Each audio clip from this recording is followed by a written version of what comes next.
සමන්තා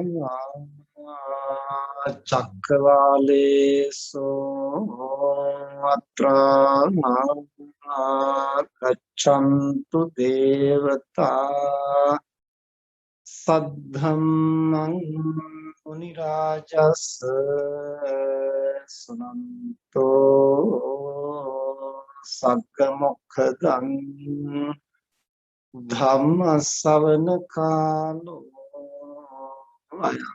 භදන්තා ධම්ම ශ්‍රවණ කාලෝ භදන්තා ධම්ම ශ්‍රවණ කාලෝ භදන්තා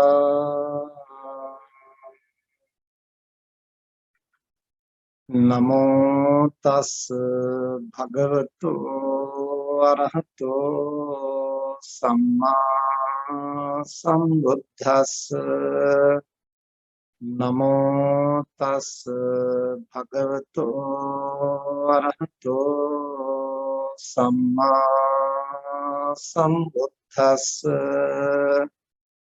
නමෝ තස් භගවතු අරහතෝ සම්මා සම්බුද්දස්ස ඉද භික්ඛවේ භික්ඛු ධම්මේසු ධම්මානුපස්සී විහෙරති ආතාපි සම්පජානෝ සතිමා විනය්‍ය ලෝකේ අභිච්ඡා දෝමනස්සං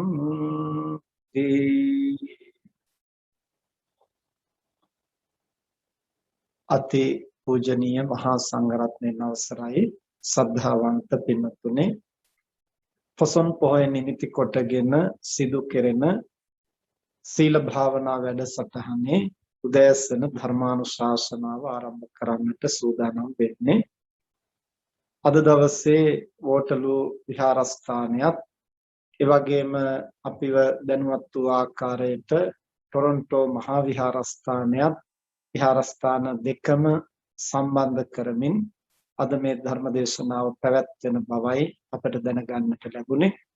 ඉතින් ඒ අනුව ටොරොන්ටෝ මහා විහාරස්ථානයේ විහාරාධිපති අතිපූජනීය අහංගම රතනසිරි නායක මාහිම්පාණන් වහන්සේ ප්‍රමුඛ මහා සංඝරත්නය ඒ වගේම වෝටලු විහාරස්ථානයේ අපේ හිතවත් හොරණ අනුරුද්ධ ස්වාමින් වහන්සේ ප්‍රමුඛ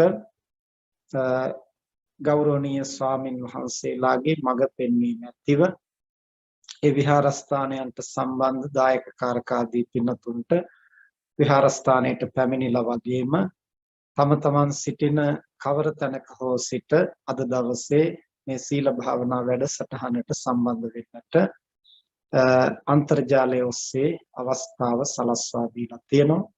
ඒ අනුව ඒ සියලු දෙනාටම අද උදෑසන ධර්ම දේශනාව සිද්ධ කරන්නට සූදානම් වෙන්නේ. පසුගිය පොහොය දිනයේ නිමිත්තෙන් පැවැත්වුණු සීල භාවනා වැඩසටහනේදී අපි චිත්තානුපස්සනාව පිළිබඳව ධර්ම දේශනාවක් සිද්ධ කරන්නට යෙදුණා. ඉතින් ඒ නිසා මෙවර ධර්මානුශාසනාව ධම්මානුපස්සනාව පිළිබඳව සිදු කළොත් හොඳයි කියන කාරණේ අනුරුද්ධ හාමුදුරුවෝත් අපි සාකච්ඡා කළා. ඒ අනුව අද ධර්ම දේශනාව සඳහා අපි මාතෘකා කරන්නට යෙදුනේ මහා සතිපට්ඨාන සූත්‍රයේහි දැක්වෙන ධම්මානුපස්සනාව විස්තර කරන දේශනා පාඨය. තථාගතයන් වහන්සේ සතිපට්ඨාන සූත්‍රයේදී සතිපට්ඨාන හතරක් දේශනා කරනවා. කායානුපස්සන, වේදනානුපස්සන, චිත්තානුපස්සන, ධම්මානුපස්සන වශයෙන්. එහි සිව්වැනි සතිපට්ඨානය තමයි ධම්මානුපස්සන සතිපට්ඨාන. ඒ කියන්නේ සිහිය පවත්වා ගත යුතු, පවත්වා ගත හැකි, සිහිය පුහුණු කළ හැකි ප්‍රධාන කර්මස්ථාන හතරක්. කාය, වේදනා, චිත්ත, ධම්ම වශයෙන්. එහි සිව්වැනි කාරණය තමයි, සිව්වැනි කර්මස්ථානය තමයි ධම්මානුපස්සනාව කියලා සඳහන් කරන්නේ. ඒ ධම්මානුපස්සනාව නැවත කොටස් පහකින් කාණ්ඩ පහකින් බුදුරජාණන් වහන්සේ පැහැදිලි කරනවා. නීවරණ කාණ්ඩ, ස්කන්ධ කාණ්ඩ, ආයතන කාණ්ඩ, ඒ වගේම බොජ්ජංග කාණ්ඩය සහ අරිය සත්‍ය කාණ්ඩය හැටියට. නීවරණ කාණ්ඩයයි කියලා කියන්නේ පංච නීවරණ ධර්ම. අපේ චිත්තසංතානෙහි හටගන්නා වූ කාමච්ඡන්ද, ව්‍යාපාද, තීන මිද්ධ, උද්ධච්ච කුක්කුච්ච, විචිකිච්ඡා කියන මේ නීවරණ ධර්ම පහ පිළිබඳව පස් ආකාරයකින් විමසා බැලීම තමයි ප්‍රධාන වශයෙන් නීවරණ කාණ්ඩයේදී බුදුරජාණන් වහන්සේ පැහැදිලි කරන්නේ. ඊළඟට ස්කන්ධ කාණ්ඩයේදී පංච උපාදාන ස්කන්ධය, රූප වේදනා සංඥා සංඛාර විඥාන කියන පංචස්කන්ධය තෘෂ්ණාවෙන් උපාදාන කරගත්තාම එය තමයි පංච උපාදාන ස්කන්ධය හැටියට හැඳින්වෙන්නේ. ඒ පංච උපාදාන ස්කන්ධය එහෙම නැත්නම් උපාදාන වශයෙන් අපි තණ්හාවෙන් දැඩිව ග්‍රහණය කරගෙන සිටින තත්වයෙන් සිත නිදහස් කරගෙන උපාදානයන්ගෙන් සිත විනිර්මුක්ත කරගන්නට නම් මේ පංචස්කන්ධයේහි පවතින නිසරු බව, අනිත්‍ය බව, දුක් බව, අනාත්ම බව නිවැරදිව විදර්ශනා කරන්නට අවශ්‍යයි. ඒ සඳහා කරන මඟ පෙන්වීම තමයි ස්කන්ධ කාණ්ඩයේදී බුදුරජාණන් වහන්සේ පැහැදිලි කරන්නේ. ඊළඟට ආයතන කාණ්ඩයේදී අභ්‍යන්තර ආයතන, බාහිර ආයතන වශයෙන් චක්කුසෝත ඝාන જીවහා කාය මන, රූප සද්ද ගන්ධ පොට්ටබ්බ, රූප සද්ද ගන්ධ රස පොට්ටබ්බ ධම්ම වශයෙන් ආධ්‍යාත්මික ආයතන, බාහිර ආයතන කොහොමද හේතුප්‍රත්‍ය වශයෙන්, ත්‍රිලක්ෂණ වශයෙන් දකින්නේ කියන බව එහිදී පැහැදිලි කරනවා. ඊළඟට බොජ්ජංග කාණ්ඩයේදී නිවන් අවබෝධ කිරීම සඳහා අත්‍යවශ්‍ය මානසික ගුණාංග 7 පැහැදිලි කරනවා. බොජ්ජංග කියලා කියන්නේ බෝධියට අංග වෙන. බෝධි කියලා කියන්නේ අවබෝධය. අවබෝධයට අංග වෙන ධර්ම බොජ්ජංග ධර්ම හැටියට හඳුන්වනවා. සති, ධම්මවිචය, විරිය, පීති, පස්සද්ධි, සමාධි, උපේක්ඛා කියන මේ ධර්ම 7 පිළිබඳව එහිදී පැහැදිලි කරා. ඊළඟට අරිය සත්‍ය කාණ්ඩයේදී දුක්ඛ, සමුදය, නිරෝධ මාර්ග කියන චතුරාර්ය සත්‍ය පිළිබඳව ප්‍රත්‍යවේක්ෂා ක්‍රමය දේශනා කරන්නේ, එය විදර්ශනා කරන ආකාරය. මේ විදිහට ධම්මානුපස්සනා සතිපට්ඨානයේදී සිහිය පිහිටුවාගෙන ප්‍රඥාව අවදි කළ යුතු ක්‍රම 5ක් දක්වනවා. සිහිය පිහිටුවා ගන්නටත් ඕන, ප්‍රඥාව අවදි වෙන්නටත් ඕන. එතකොට තමයි සති සම්පජඤ්ඤ කියලා හඳුන්වන්නේ. සති කියලා කියන්නේ සිහිය, සම්පජඤ්ඤ කියලා කියන්නේ විමසිලිමත් ප්‍රඥාව. එතකොට සිහිය සහ විමසිලිමත් ප්‍රඥාව කියන මේ දෙකම මනවින් පවත්වා ගත්තොත් තමයි ඒ තනත්තාට පුළුවන් වෙන්නේ නිවැරදිව විදර්ශනාවක් සිද්ධ කරන්න. අද දවසේ මේ ධර්ම දේශනාවෙහි අපිට මේ සියලුම කාරණා පැහැදිලි කරන්නට කාල වේලාව නොවන නිසා ධම්මානුපස්සනාව පිළිබඳ පළවෙනි කොටස, ඒ කියන්නේ නීවරණ කාණ්ඩය. එය තමයි අපිට බහුලවම නිවන් මාර්ගට බාධා කරන ධර්මතා. ඒ ධර්මතා පිළිබඳව යම් කිසි වටහා ගැනීමක්, පැහැදිලි කිරීමක් සිද්ධ කරන්නට අපි විශේෂයෙන් උත්සාහවත් වෙන්නේ අද ධර්ම දේශනාව තුලින්. නීවරණ කාණ්ඩයේදී බුදුරජාණන් වහන්සේ පැහැදිලි කරනවා පළවෙනි නීවරණය තමයි කාමච්ඡන්ද නීවරණ. කාමච්ඡන්ද කියලා කියන්නේ, කාම කියලා කියන්නේ කැමැති බව. මොනවට කැමැති බවද? ඇසින් දකින රූප, කනින් අහන ශබ්ද, නාසයෙන් ආග්‍රහණය කරන ගඳ සුවඳ, දිවෙන් විඳින රස, කයින් ස්පර්ශ කරන අරමුණු සහ මනසින් අරමුණු කරන ආරම්භ. ඒතර මේවා තමයි රූප, ශබ්ද, ගන්ධ, රස, පොට්ටබ්බ ධම්ම වශයෙන් හඳුන්වන්නේ. ඒතර මේවා හඳුන්වනවා කාම කියලා කියන්නේ කැමැති වෙන දේවල්. ඒතර කාමච්ඡන්ද කියලා කියන්නේ ඒ කැමැති වෙන කාරණා නැවත නැවත ලබන්නට, පවත්වා ගන්නට, ආස්වාදනය කරන්නට කැමැති බව තමයි කාමච්ඡන්ද කියන්නේ. ඒකට අපි කැමැති වෙන දේවල්, අපි නොලැබූ දේවල් ලබන්නට කැමැති වෙනවා. ඒකත් කාමච්ඡන්දෙහි එක්තරා ස්වરૂපයක්. ලබාගත්තු දේවල් දිගින් දිගට පවත්වා ගන්නට කැමැති වෙනවා. ඒත් කාමච්ඡන්දේ එක්තරා ස්වરૂපයක්.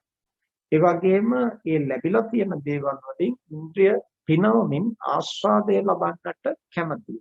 ඒත් කාමච්ඡන්දේ එක්තරා ස්වરૂපයක්. ඔය තුන් ආකාරයෙන්ම කාමච්ඡන්දේ ඇති වෙන්නට පුළුවන්.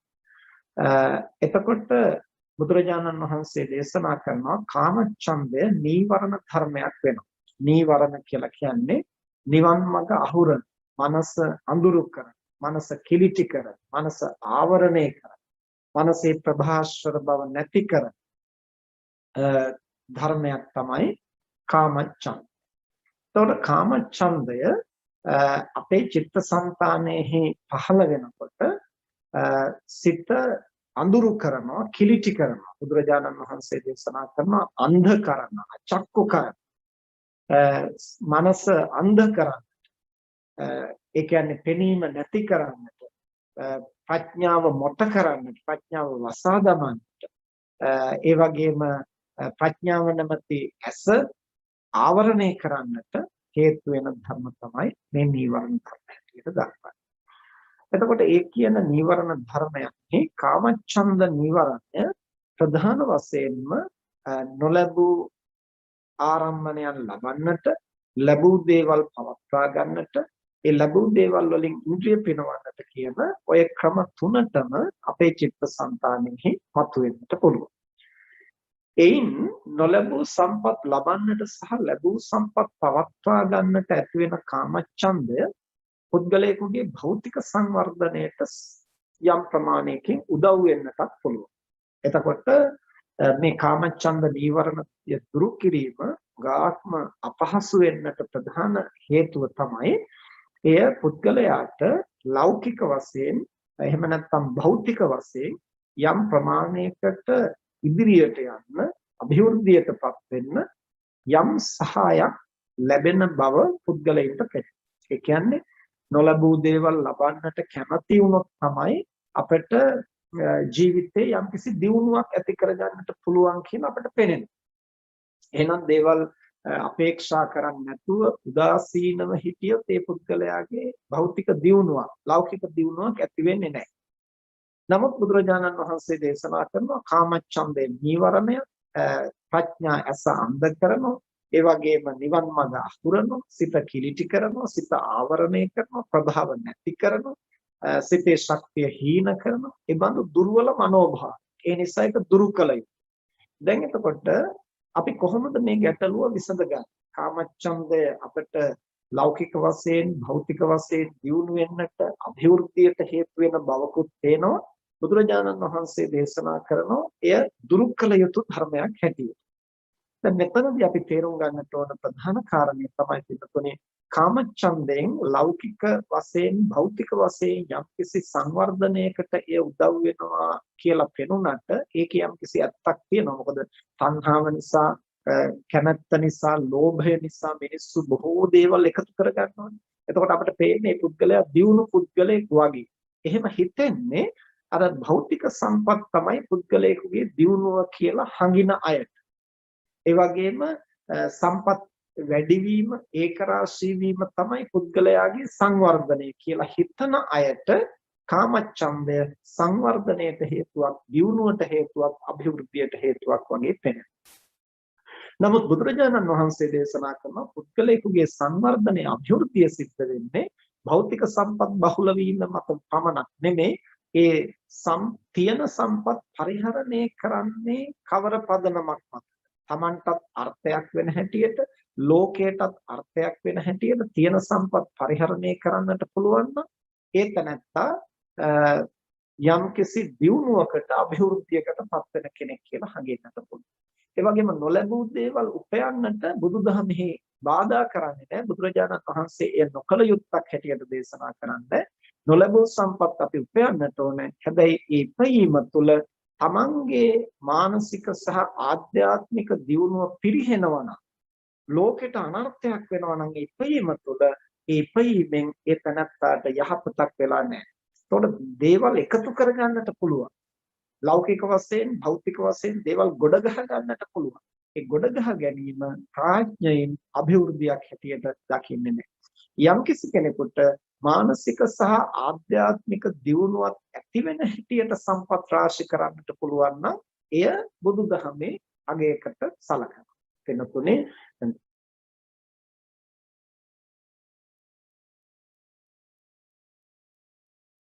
වෙලාවට හුඟක් දෙනා වරද්දක් තමයි දැන් අල්පේච්ඡතාවය ගැන කියනකොට එක්තරා උදාසීන බවකින් එහෙනම් අපි ලද දෙයින් ජීවත් වෙන්නට ඕන කියලා නිකම් වැරහැඩි ඇඳගෙන පොල්ලතු පැලක ජීවත් වෙනවා වගේ උදාසීන මානසිකත්වයකින් ජීවත් වෙන්නට ඇතම් කෙනෙක් හිතනවා ඒ ධර්මයේ වරද්දාගෙන. දැන් මේ කොරෝනා වසංගත කාලේ සමහර මිනිස්සුන්ට කොච්චර මුඛාවරණ දාගෙන යන්න කිව්වත් දාගෙන යන්නේ. එතකොට පොලිසියෙන් අල්ලගත්තන් පස්සේ ජීවිතය අනියතයි, මරණය නියතයි. ඉතින් මරණය කවදා හරි සිද්ධ වෙනවා. ඔකට අපි බය වෙලා හරියන්නේ.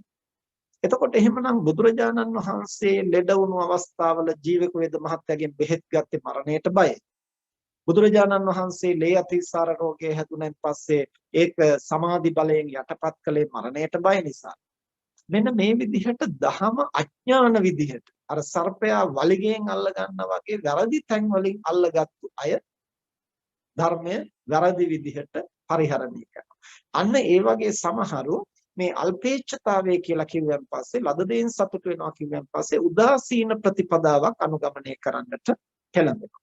නමුත් බුදුරජාණන් වහන්සේ දේශනා කරන්නේ උත්තාන විරියාදිගතේහි බාහා බල පරිචිතේහි සේදා වක්කිත්තේහි ධම්මිකේහි ධම්මලද්දේ. එතකොට ගිහියෙක් විසින් අත්පා මෙහෙवला වෙහෙසිලා මහන්සි වෙලා වීරය කරලා උත්සාහයෙන් දහඩිය වගුරවලා දෙවල උපයන්න. ඊට පස්සේ උපයාගත්තු දේ හතරට බෙදලා එකෙන් දෙකෙන් පංගුවක්ම නැවත ආයෝජනය කරන්න. ආයෝජනය කරනවා කියලා කියන්නේ වැඩිපුර සම්පත් ලබන්නට. ඊට පස්සේ ඉතුරු දෙකෙන් පංගුව නැවත දෙකට බෙදලා එක කොටසක් තැන්පත් කරලා තියන්න ඕනේ. ඒ කියන්නේ හතරෙන් එක කොටස. ඒතර හතරෙන් එක කොටසයි පරිහරණයට තියෙන්නේ. පරිහරණයට කියන්නේ Tamanට කන්න විතරක් නෙමෙයි කන්න බොන්න ඊළඟට අඹදරුවන් පෝෂණය කරන්න, මව්පියන් පෝෂණය කරන්න, සමාජ සේවා කටයුතු වලට, සාසනික කටයුතු වලට, පින්දහම් කරන්න, දන් දෙන්න මේ සියල්ලට හතරෙන් එක කොටසයි. ඒතර හතරෙන් එක කොටසකින් කොහොමද මේක කරන්නේ කියන ප්‍රශ්නයක් ඇති වෙන්නත් පුළුවන්. නමුත් ඒ ප්‍රශ්නය නිසා තමයි බුදුරජාණන් වහන්සේ දේශනා කරන්නේ දෙකෙන් පංගුවක්ම ආයෝජනය. එතකොට ආයෝජනය කරනවා කියන තැනදී අපිට ලැබෙන සම්පත් එන්න දවසින් දවස බහුල වෙනවා. එතකොට එහෙමනම් කාමච්ඡන්දේ නෙමෙයි දෙතන්දි වැඩෙන්නේ. හම්බ කරන දේන් දෙකෙන් පංගුවක්ම යලි ආයෝජනය කරන්නේ නොලැබූ දේවල් ලැබීමේ තණ්හාව නිසා නෙමෙයිද? අන්න එතන තමයි අපි තේරුම් ගත යුතු ප්‍රධානම තැන. කාමච්ඡන්දයෙන් අපට නොලැබූ සම්පත් ලබන්නට ඕන කියලා තණ්හාවෙන් එකතු කරන්නටත් පුළුවන්. දිවි පැවැත්වීම සඳහා වගේම සමාජ සේවා කටයුතු, ශාසනික සේවා කටයුතු, පින්දහම් කටයුතු සිද්ධ කරන්න, පාරමිතා සම්පාදනය කරන්නට මේ ධනය භෞතික සම්පත් අපට අවශ්‍යයි. ඒ නිසා උදාසීනව ඉන්නේ නැතුව තමන්ටත් හානියක් නොවේ, අනුන්ටත් හානියක් නොවේ වීරයෙන් අපි ධනය උපයන්නට ඕන කියලා ප්‍රඥාවෙන් දේවල් උපයන්නටත් පුළුවන්. කාමච්ඡන්දයෙන් තණ්හාවෙන් යම් කෙනෙක් සම්පත් උපයනකොට ඒ තනත්තාට සම්පත් බහුල වීමක් සිද්ධ වෙන්නට පුළුවන්. ඒක ලෝකයා දියුණුවක් හැටියට, අභිවෘද්ධියක් හැටියට වරදවා වටහා ගන්නට පුළුවන්. නමුත් බුදුරජාණන් වහන්සේ දේශනා කරන්නේ ඒ සම්පත් ඉපයීම තුළ, සම්පත් පරිහරණය කිරීම තුළ තමන් මානසික වශයෙන් පිරිහෙන්නේ නැතිව, ආධ්‍යාත්මික වශයෙන් පිරිහෙන්නේ නැතිව, ලෝකෙටත් අනර්ථයක් නැතිව ඒ උපයන්නට සහ පරිහරණය කරන්නට පුළුවන් නම් ඒ තැනත්තා කාමච්ඡන්දය නිසා, තණ්හාව නිසා උපයන කෙනෙක් නෙමෙයි, ප්‍රඥාවෙන් උපයන, ප්‍රඥාවෙන් පරිහරණය කරන කෙනෙක් බවට පත් වෙනවා. මෙන්න මේ වෙනස තමයි අපි තේරුම් ගන්න ඕන කරන්නේ. විශේෂයෙන් ආර්ය වංශ සූත්‍රයේදී බුදුරජාණන් වහන්සේ දේශනා කරන බෞද්ධ ප්‍රතිපදාව හුදෙක් හැඟීම් මත වහල් වෙලා නෙමේ, අවශ්‍යතා මත පදනම් වෙලයි කටයුතු කළ යුත්තේ. අවශ්‍යතාවය සහ හැඟීම වෙන් කරගන්න. දැන් කාමච්ඡන්දය සහ තණ්හාවෙන් අපි දේවල් එකතු කරන්නේ හැඟීම් වලට වහල්. අරකක් තියෙන්න ඕන, මේකක් තියෙන්න ඕන, මේ වාහනයක් ගන්න ඕන, අනිත් වාහනයක් ගන්න ඕන, මේ ඉඩමක් ගන්න ඕන, අර ඉඩමක් ගන්න ඕන, මේ ව්‍යාපාරෙමදි තව එකක් පටන් ගන්න ඕන. එතකොට බුදුදහමේ කියවෙන්නේ එක ව්‍යාපාරයකින් නවතින්න කියලා. ව්‍යාපාර 10ක් 15ක් ආරම්භ කළත් කමක් නැහැ. ඉඩම් 25ක් 30ක් ගත්තත් කමක් නැහැ. ඉඩම් බැරි නම් රටවල් කීපයක් Tamanට නතු කරගත්තත් කමක් නැහැ. දැන් චක්‍රවර්ති රජු කියලා කියන්නේ මුළු පෘථුවියටම අධිපති. එතන මුළු පෘථුවියේම පවතින සියලු රාජ්‍යයන් Taman යටතෙහි පවත්වනවා. නමුත් මේ පැවැත්වීම තුළ එතුමන්ගේ මනස විනාශ වෙන්නේ නැහැ. එතුමන්ගේ ආධ්‍යාත්මය විනාශ වෙන්නේ නැහැ. ලෝකෙට අනර්ථයක් වෙන්නේ නැහැ. ලෝකයක් සුවපත් කරමින්, ලෝකයක් යහමඟට යොමු කරමින්, තමන්ගේ මානසික ආධ්‍යාත්මික ගුණාංග පවත්වා ගනිමින්, වැඩි දියුණු කර ගනිමින්, සමස්ත පෘථුවියම තමන් යටතට ගන්න පුළුවන් නම් බුදුදහමේ එය වරදක් කියලා පැහැදිලි කරන්නේ නැහැ. ඒ නිසා පිදිය යුතු වැඳිය යුතු ස්තූප හදලා ධාතු නිදන් කරලා වන්දනා කළ යුතු සිව් දෙනෙක් බුදුරජාණන් වහන්සේ දේශනා කරනවා. සම්මා සම්බුදුරජාණන් වහන්සේ, පච්චේක බුදුරජාණන් වහන්සේ සහ රහතන් වහන්සේ. ඒ අතර එකම ප්‍රතඥයා සක්විති රජු. ඒතකොට සක්විති රජු ලෝකයාගේ වැඳුම් පිදුම් ලබන්නට යෝග්‍ය වෙන්නේ ඇයි? මුළු පෘථුවියම තමන්ගේ යටතට අරගෙන, සියල්ලම තමන් නතු කරගෙන, තමන් මුළු පෘථුවියෙම ආධිපත්‍ය දරාගෙන, රජුන්ගේ රජු වෙලා. ඒතර තණ්හාවෙන් නෙමෙයිද? නෑ, තණ්හාවෙන් නෙමෙයි, ප්‍රඥාවෙන් ඒ සියල්ල උපයලා තියෙන්නේ, පවත්වාගෙන යන්නේ තමන්ගේ මානසික සහ ආධ්‍යාත්මික ගුණ වැඩෙන හැටියට, ලෝකයාගේ මානසික සහ ආධ්‍යාත්මික ගුණ වැඩෙන හැටියට. ඒ නිසා බුදුදහමේ සම්පත් ඉපීම තහනම් කරලා නැහැ. බුදුදහමේ අධිපති භාවය, ඒ වගේම සියල්ලක් තමන්ගේ අනසකට ගැනීම, යටතට ගැනීම, ඒක වරදක් හැටියට දක්වන්නේ නැහැ. නමුත් ඒ ක්‍රියාදාමය තුළ තමන්ගේ මනස සහ ආධ්‍යාත්මය නොපිරිහෙන්නට ඕනේ. ඒ තමන්ගේ වැඩපිළිවෙල නිසා ලෝකයට අනර්ථයක් නොවේ, අර්ථයක් සිද්ධ වෙන්න ඕනේ. ඒ නිසා යම්කිසි කෙනෙකුට අද දහසක් උපයලා හෙට ලක්ෂයක් උපයන්නට ඕන කියලා හිතෙනවා නම් බුදුදහමෙහි ඒ අපරාධයක් හැටියට දක්වන්නේ. නමුත් ප්‍රශ්න දෙකක් Tamanගෙන් අහන්නට ඕන. අද දහසකින් ජීවත් වුණ මට හෙට ලක්ෂයක් අවශ්‍ය වෙන්නේ කුමක් සඳහාද? ඉතිරි 99000න් මම කුමක්ද කරන්න බලාපොරොත්තු වෙන්නේ? ඒකෙන් Tamanටත් ලෝකෙටත් අර්ථ සම්පන්න දෙයක් කරන්න බලාපොරොත්තු වෙනවා නම් එය ධාර්මික අපේක්ෂාව. ඊළඟට දෙවෙනි ප්‍රශ්නේ තමයි ඒ ඉතිරි 99000 හම්බ කරන්නට මම කවර ක්‍රමයක්ද පාවිච්චි කරන්නේ? ඒ පාවිච්චි කරන ක්‍රමය නිසා මටත් ලෝකෙටත් අනර්ථයක් වෙන්නේ නැද්ද? මගේ ಗುಣධම් පිරිහෙනවද? මගේ ආධ්‍යාත්මික දැක්ම චින්තනය විනාශ වෙනවද? ලෝකෙට අනර්ථයක් වෙනවද? එහෙමනම් ඒ පයම සුදුසු නැහැ. Tamanටත් අනුන්ටත් අනර්ථයක් නෙවෙයි. අනර්ථය කියලා කියන්නේ පින්නතුනේ මේ මට දේවල් තියෙනවා අනුන්ටත් දේවල් තියෙනවා කියන එක පමණක් නෙවෙයි. මිනිස්සෙක් හැටියට මනස පිරිහෙන්නේ නැති, තමන්ගේ ඥාන සංප්‍රයුක්ත ආධ්‍යාත්මික දැක්ම විනාශ වෙන්නේ නැතිව, තමන්ගේ නිර්වාණගාමිනී ප්‍රතිපදාවට බාධාවක් වෙන්නේ නැතිව, ඒ කියන්නේ කාමච්ඡන්දයට තණ්හාවට වහල් වෙන්නේ නැතිව, නීවරණයන්ගෙන් මනස කෙලසා ගන්නේ නැතිව, හැඟීම් වලට වහල් වෙන්නේ නැතිව, තමන්ට අවශ්‍යතාවය හඳුනාගෙන වෙහෙස මහන්සි වෙලා උපයන්නට පුළුවන් නම්, පරිහරණය කරන්නට පුළුවන් නම් එය බුදුදහමේ වරදක් හැටියට දැක්වෙන්නේ නැහැ. එනිසා කාමච්ඡන්දයේ දියුණුවේ මඟ හැටියට අපට පෙනුනට, සම්පත් ඉපීමේ මඟක් හැටියට, අභිවෘද්ධියේ මඟක් හැටියට පෙනුනට, කාමච්ඡන්දයේ හෝ තණ්හාව පාදක කොටගෙන යම් කිසි කෙනෙක් නොලැබූ සම්පත් ලබනවා නම්, ලැබූ සම්පත් පවත්වනවා නම්, ඉන්ද්‍රිය පිනවනවා නම් එය මිනිස්සෙක් හැටියට පරිහානියක් බවයි බුදුරජාණන් වහන්සේ දේශනා කරන්නේ. එතකොට දැන් මේ සතිපට්ඨාන සූත්‍රයේදී මේ සතිපට්ඨාන සූත්‍රය ගැන කතා කරනකොට හාමුදුරුවෝ මේ මොනවද මේ සල්ලි හම්බ කරන හැටි, ව්‍යාපාර කරන හැටි ගැන කතා කරන්න කියලා කෙනෙකුට හිතෙන්න පුළුවන්. පින්නතුනේ සතිපට්ඨානය කියන්නේ වාඩි වෙලා ඇස් දෙක පියාගෙන කරන වැඩක් විතරක් නෙමෙයි. අද බොහෝ දෙනාගේ භාවනාව කකුල් වකුටු කරගෙන, අත් වකුටු කරගෙන, කොන්ද කෙලින් තියාගෙන, ඇස් පියාගෙන එක්තරා ඉරියව්වක ඉඳගෙන පමණක් කරන වැඩ. ඒතකොට සල්ලි හම්බ කරනකොට සතිපට්ඨානේ නැහැ. වියදම් කරනකොට සතිපට්ඨානේ නැහැ. ඉන්ද්‍රිය පිනවනකොට සතිපට්ඨානේ නැහැ. අර දවසකට පොඩි වෙලාවක් වෙන් කරගෙන එහෙම නැත්නම් මාසයකට එක දවසක් සිල් සමාදන් වෙලා පුංචි වෙලාවක් වෙන් කරගෙන ඒ වෙලාව සතිපට්ඨානේ පුහුණු කරලා තමයි සියලු කෙලෙසුන් නසන්න උත්සාහ කරන්නේ. අනිත් දවස් 30ෙම දවසට තියෙන පැය 24ෙම කාමච්ඡන්ද නීවරණයෙන්, ව්‍යාපාද නීවරණයෙන් මනස කෙලසෙනවා. මාසයකට එක දවසක් සිල් අරගෙන එක පැයක් හෝ විනාඩි කිහිපයක් තමන්ගේ සිත සිහියෙන් පවත්වන්නට උත්සාහවත් වෙලා ඒබඳු ප්‍රතිපදාවක් තුළ කෙලස් නසන්නට වෑයම් කරනවා නම් ඒ කිසිදාක සිදු නොවන්නක් වෙනවා. එනිසා සතිපට්ඨානයේ පැවැත්විය යුත්තේ වාඩි වෙලා ඇස් දෙක පියාගෙන දැන් මම භාවනා කරනවා කියන අවස්ථාවේ පමණක් නෙමෙයි. සෑම ඉරියව්වකදීම, සෑම ක්‍රියාවකදී කාමච්ඡන්දේ මතුවෙන තැනදී කාමච්ඡන්දේ මතුවෙනවා කියලා හඳුනා ගන්න නැතේ. නැති තැනදී නෙමෙයි. ඒ නිසා අපිට මේ සතිපට්ඨාන භාවනාව වැදගත් වෙන්නේ අවශ්‍ය වෙන්නේ වෙනම පුහුණුවක් හැටියට කරන්නට පමණක් නෙවෙයි. අපි දිනයක් වෙලාවක් වෙන් කරගෙන තැනක් වෙන් කරගෙන කාලයක් වෙන් කරගෙන කාලසටහනක් හදාගෙන යම්කිසි ප්‍රමාණයකට භාවනාව පුහුණු කරනවා වෙන්න පුළුවන්. ඒකත් අවශ්‍යයි. හැබැයි පුහුණුව කුමක් සඳහාද? දෛනික ජීවිතේ ප්‍රායෝගික පරිහරණය සඳහා. ඒ දෛනික පරිහරණයට අපි ඒක යොදා ගන්න නැත්නම් ඒ පුහුණුවෙන් ඇති තේරුමක් නැහැ. අපි පෙර දිනේ සිහිපත් කළා මට මතක හැටියට සමහර වෙලාවට සල්ලි වියදම් කරලා නිවාඩු දීලා පිටරටකට යවලා යම්කිසි පුහුණුවක් දීලා අමතර ගෙවීමකුත් කරලා සහතිකයකුත් දීලා අරගෙන ආවන් පස්සේ ඒක ඉදිරිපස ගහගෙන අපි මේ පුහුණුවක් ලැබලා තියෙනවා මේ සහතිකෙත් තියෙනවා මම මෙච්චර ක්වොලිෆයිඩ් කෙනෙක් කියලා රටට ලෝකෙට අඟවමින් ඉන්න නෙමෙයි ඒ වියදම කරලා ඒ ටික කරන්නේ.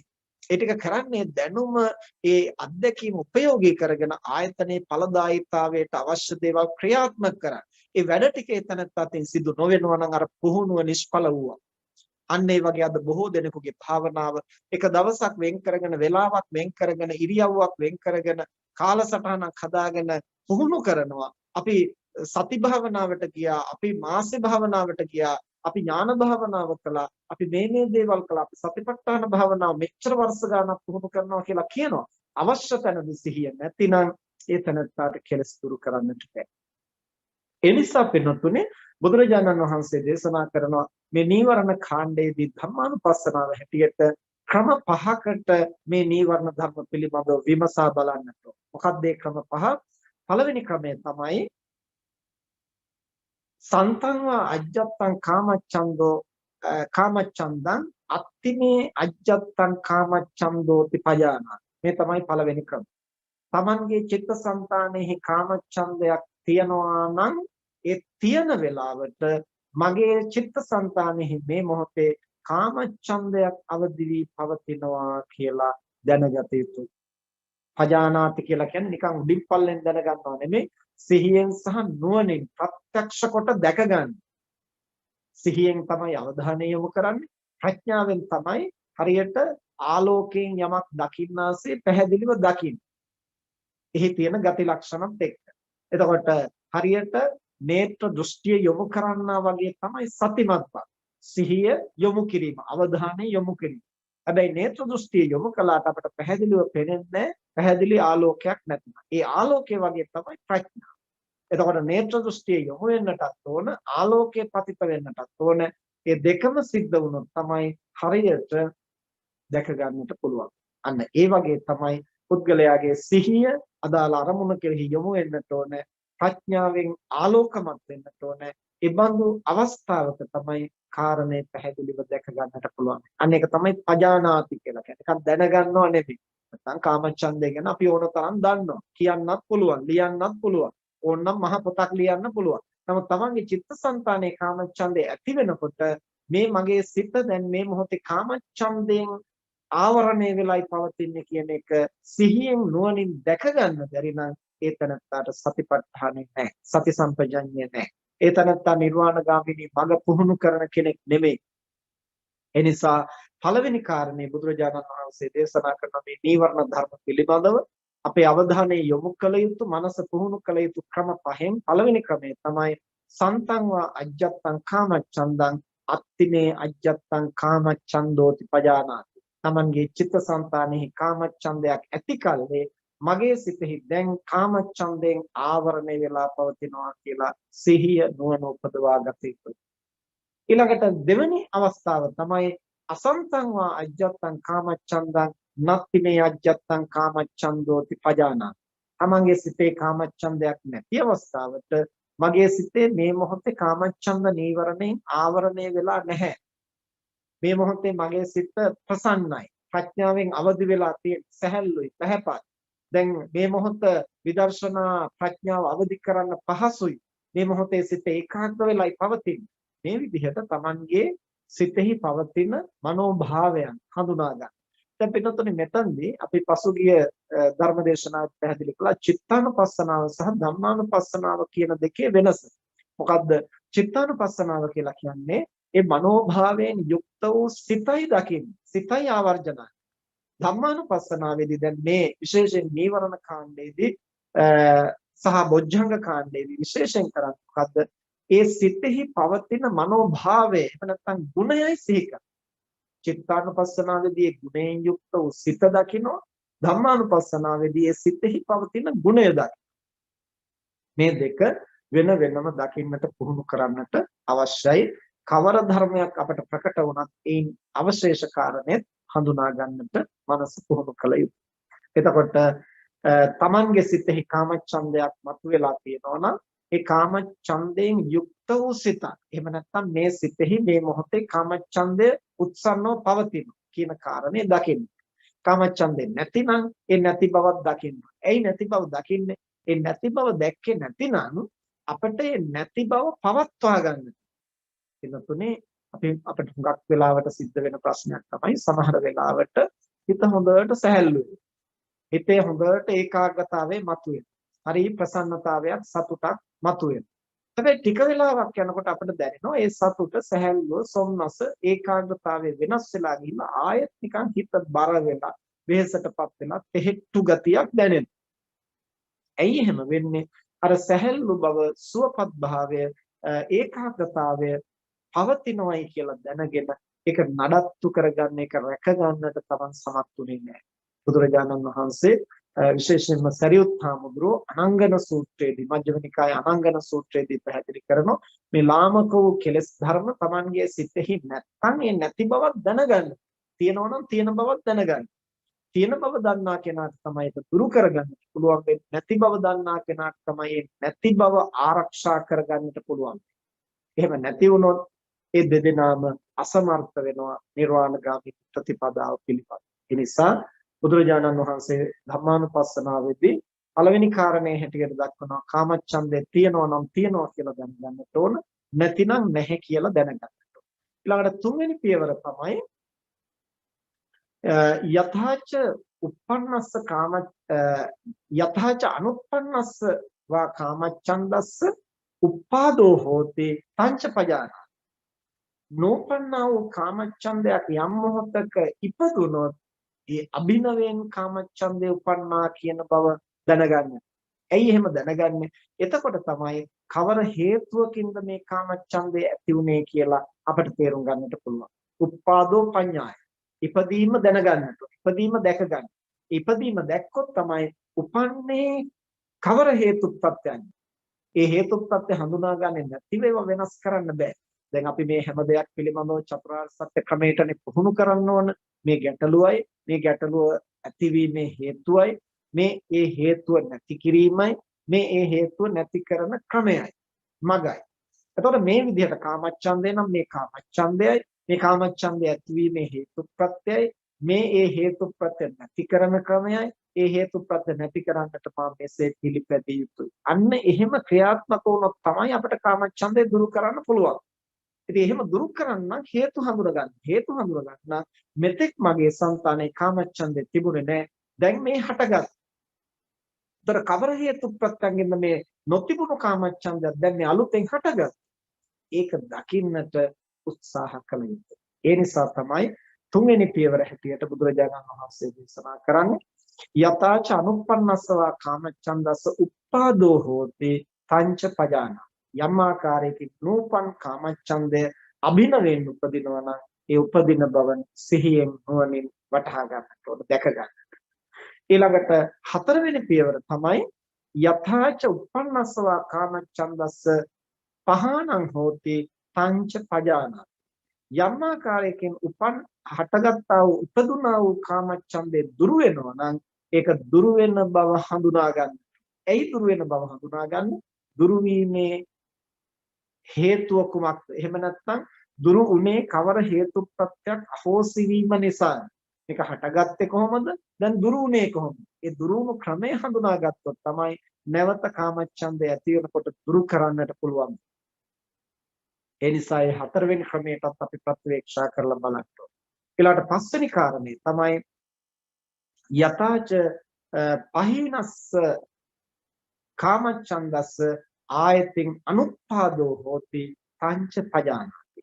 යම් ආකාරයෙන් ඒ නිරුද්ධ වූ කාමච්ඡන්දය නැවත නොහටගෙන පවතිනවද ඒ බවත් නුවණින් දැක ගන්න ඕනේ. ඇයි ඒක දැකගන්නේ? එතකොට තමයි ඒ නැවත නොහට ගන්නා බව නඩත්තු කරගන්නට පුළුවන්. අපි අර මුලින් සිහිපත් කළා වගේ සමහර වෙලාවට අපේ මනසේ ක්ලේශයන් උපදිනවා, සමහර අවස්ථාවල ක්ලේශයන් නැහැ. ඒ නැති බව අපි හරියට තේරුම් අරගත්තොත් ඒක පවත්වා ගන්නට පුළුවන්. ඒ වගේම හටගෙන තිබිලා ඒක නිරුද්ධ වුනහම ඒ නිරුද්ධව පවතිනා වූ ස්වභාවය දිගු කලක් පවත්වා ගන්න පුළුවන්. එතකොට මේවා එකක් වගේ පෙනුනට ඉතා සියුම් වෙනස්කම් තියෙන විවිධ අවස්ථා. අපිට මතකයි අපි තරුණ අවදියේදී විශේෂයෙන් භාවනාවට යොමු වෙන්නට උත්සාහ කළ මූලික අවදියේදී අපි අපේ ගුරුවරයා මුණ ගැහිලා භාවනාව පිළිබඳව ඒ වගේම මනස සකස් කරගන්න ආකාරය පිළිබඳව යම් යම් කරුණු විමසලා දැනගත්තට පස්සේ අපිට ලොකු සතුටක් ඇති වෙනවා. දැන් නම් හිත ගොඩක් සැහැල්ලුයි, හිත ගොඩක් ඒකාග්‍රතාවයේ තියෙනවා සිතේ. දැන් නම් මට මේ මට්ටම හොඳට පවත්වා ගන්නට පුළුවන් වෙයි. දැන් නම් ආයේ මගේ හිත කලබල වෙන එකක් නැහැ, වික්ෂිප්ත වෙන එකක් නැහැ, කෙලෙස් වලින් යටපත් වෙන එකක් නැහැ. දැන් නම් මට කිසිම ගැටලුවක් නැහැ. දැන් නම් හරියටම තේරුණා කරන්න ඕන වැඩේ. දැන් ඉතින් මේ தත්ත්වය පවත්වා ගන්න පුළුවන් කියලා අපි හිතනවා. වෙනතුරු එහෙම හිතුවා වුණාට අපිට එක දවස් දෙක තුනක් ගත වෙනකොට නැවත දැනෙනවා ආපහු අර තිබුණා වගේම කෙලස් ධර්ම අවදි වෙනවා, මනස වික්ෂිප්ත වෙනවා. ආයෙ අපි මනසින් කඩා වැටෙනවා. ආයෙ ගුරුවරයා මුණ ගැහෙනවා. ආයෙ කතා කළාන් පස්සේ හිතනවා දැන් නම් මොකුත්ම ප්‍රශ්නයක් නැහැ. අද නම් හරියටම තේරුණා. දැන් මට මේ தත්ත්වය හොඳටම පවත්වා ගන්නට පුළුවන් කියලා කිසිම ගැටලුවක් නැහැ වගේ අපට හැඟෙනවා. හැබැයි එහෙම හැඟුණා වුණාට ආපහු දවස් කීපයක් යනකොට අපිට දැනෙනවා ආයෙත් මනස වෙනස් වෙන ආකාරය. ඉතින් මේ අත්දැකීම නැවත නැගෙනකොට තමයි අපි උත්සාහ කළේ මේ පවතින සැහැල්ලු තත්ත්වය පවත්වා ගන්නෙ කොහොමද? එහෙම නැත්නම් අර කෙලෙස් ධර්මයන්ගෙන් විනිර්මුක්ත ගතිය, නිදහස් වුණු ගතිය අපි කොහොමද දිගු කලක් නඩත්තු කරගන්නේ? නඩත්තු කරගන්නට පුළුවන් නම් තමයි වැඩි කාලයක් ඒ සැහැල්ලු තත්ත්වයේ තියාගන්නට පුළුවන්. ඉතින් ඒක තේරුම් ගන්නට නම් අර විදිහට මේ පස්වෙනි පියවර හඳුනා ගන්න ඕන. කුමක්ද? යතාච උපන්න පහිනස්ස කාමච්ඡන්දස්ස ආයතින් අනුපාදෝ හෝති තංච පජානාති. ප්‍රහීන වූ කාමච්ඡන්දය නැවත නොහට ගන්නේ කවර පදනමක් මතද? ඒ කාරණයක් තමයි නුවණින් තේරුම් ගන්න. මෙන්න මේ කියන පස් ආකාරයෙන් කාමච්ඡන්දය පිළිබඳව සති සම්පජඤ්ඤය පවත්වන්නට ඕන. ඒක තමයි පජානාති, දැනගන්නවා කියලා හඳුන්වන්නේ. දැන් එතකොට මේ ටික කරන්න ඕන වාඩි වෙලා ඇස් දෙක පියාගෙන ඉන්න වෙලාවට විතරක් නෙමෙයි. රැකී ආරක්ෂා කරනකොට, අමුදරුවන් පෝෂණය කරනකොට, මුදල් හම්බ කරනකොට, මුදල් වියදම් කරනකොට, නොලැබූ සම්පත් ලබන්නට සිතනකොට, ලැබූ දේවල් නඩත්තු කරගන්නට, පවත්වා ගන්නට කල්පනා කරනකොට, ඒ වගේම මේ තියෙන දේවල් වලින් තමන්ගේ ඉන්ද්‍රිය පිනවන්නට සිතනකොට මේ හැම මොහොතකම කල්පනා කරලා බලන්නට ඕනේ මම මේ අවශ්‍යතාවයක් අනුවද ක්‍රියාත්මක වෙන්නට හදන්නේ, එහෙම නැත්නම් හැඟීමකට වහල් වෙලා මේ කාමච්ඡන්දයෙන් තණ්හාවෙන්ද මම මුසපත් වෙලා දඟලන්නේ, එහෙම නැත්නම් යම්කිසි මානසික, ආධ්‍යාත්මික, කායික, සමාජික, පාරිසරික අවශ්‍යතාවයක් සපුරාලන්නටද මම මේ වෑයම් කරන්නේ. එසේ හඳුනාගත යුතුයි. වෙනතුනේ දැන් අපි ආහාර ගන්නට ඕනේ. ඒක මානසික දියුණුවටවත් ආධ්‍යාත්මික දියුණුවටවත් අදාළ කාරණයක් නොවේයි කියලා කෙනෙකුට හිතෙන්නට පුළුවන්. ඒක කය පවත්වන්න තමයි හේතු වෙන්නේ. හැබැයි කය පවත්වන්නට හේතු වෙන ආහාර ගැනීම පාදක කොටගෙන අපට ඕනනම් මනස සහ ආධ්‍යාත්මය දියුණු කරන්නට පුළුවන්. ඕනනම් පරිහානියටපත් කරගන්නටත් පුළුවන්. ඒ නිසායි අර ආර්ය වංශ සූත්‍රයේදී බුදුරජාණන් වහන්සේ දේශනා කරන්නේ අගතිතෝ, අමුච්චිතෝ, අනජ්ජාපන්නෝ, ආදීනව දස්සාවි, නිස්සරණ පඤ්ඤෝ පරිභුඤ්ජති. යමක් භුක්ති විඳිනවා නම්, ඉන්ද්‍රිය අනුසාරයෙන් යමක් භුක්ති විඳිනවා නම් ඒ තනත්තා කොහොමද ඒක භුක්ති විඳිය යුත්තේ? අගතිතෝ, කෙලස් වලින් අගතියට යන්නේ නැතිව, අමුච්චිතෝ, තෘෂ්ණාවෙන් මුසපත් වෙන්නේ නැතිව, අනජ්ජාපන්නෝ, හැඟීම් වශයෙන් ඒකට බැසගන්නේ නැතිව, එහි ගිලෙන්නේ නැතිව, අනජ්ජාපන්න, ආදීනව දස්සාවි, ඒ ඇසුරු කරන පවත්වන දෙහි ආදීනවේ, ඒ කියන්නේ ඒයින් සිත කෙලසෙන ආකාරය, නිවන් මඟ කෙලසෙන්නට පුළුවන් ආකාරය, නිවැරදිව දැනගෙන එය නැවත නැවත පැවැත්වීම නඩත්තු කිරීමේ වෙහෙස මහන්සිය පීඩාව දුක කම්කටොළු ඒවා දැනගෙන ඒ වගේ මේක අනිසි විදිහට පරිහරණය කරන්න ගියාම කෙලස් වැඩෙන ආකාරය දැනගෙන ආදීනවේ දකිමින් පරිහරණය කරන්න ඕන. ඊළඟට නිස්සරණ පඤ්ඤෝ පරිබොඤ්ජති. කුමක් සඳහාද මේක පාවිච්චි කරන්නේ? කය පවත්වාගෙන මනස සංවර්ධනය කරගෙන ආධ්‍යාත්මික දැක්ම තියුණු කරගෙන මේ ක්ලේශ ධර්මයන්ගෙන් නිදහස් වෙන්නට නිවන් අවබෝධ කරන්න භව ගමන නිමා කිරීම සඳහායි මේ දේවල් මම රැස් කරන්නේ පවත්වන්නේ පරිහරණය කරන්නේ කියන අවබෝධයේ ඇතිව පාවිච්චි කරන්න පුළුවන් නම් ඒක තමයි නිස්සරණ පඤ්ඤෝ පරිබුඤ්ජති. නිස්සරණ ප්‍රඥාවෙන් පරිහරණය කරනවා කියන්නේ. නිසා කාමච්ඡන්දය අපට විවිධ අවස්ථාවන්හි ඇති වෙන්නට පුළුවන්, මතු වෙන්නට පුළුවන්. ඒ අවස්ථාවන් පිළිබඳව අපට නිවැරදි ප්‍රත්‍යවේක්ෂණයක් පවත්වා ගත්තොත් පමණයි ඒ තැනැත්තාට නිවැරදිව ඒ කාමච්ඡන්දය තේරුම් අරගෙන දුරු කරන්නට පුළුවන් වෙන්නේ. ඊළඟට බුදුරජාණන් වහන්සේ විවිධ සූත්‍ර දේශනාවල දක්වනවා මේ කාමච්ඡන්දේ ඇතිවීමේ හේතු හඳුනා ගන්නට ඕන. ඒ දුරු කිරීමේ හේතු දැන් මෙතන පැහැදිලි කළා. යම් ආකාරයෙන් නූපන් කාමච්ඡන්දේ උපදිනවා නම් ඒකත් දැනගන්නට ඕන.